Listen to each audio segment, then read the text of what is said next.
Here I have Nokia 5310 2020, and today I'm going to show you how to copy contacts on this device. So firstly, you have to open menu, then go to contacts, then select options, and then copy contacts. Then you have to select from where you want to copy them. For example, you can copy them from phone, from SIM1, from another device. I'll just copy that from phone. Then you have to select where to, for example, SIM1.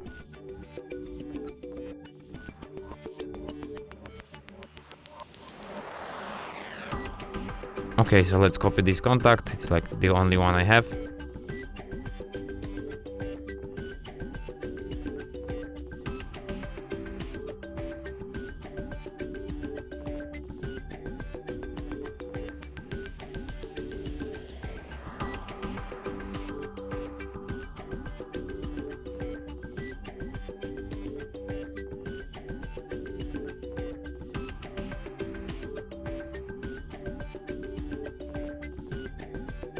So yeah, then tap back, done, and as you can see, contacts copied from phone to SIM1. And that's it. Thanks for watching. If you find this tutorial useful, don't forget to hit that like button and subscribe to our channel.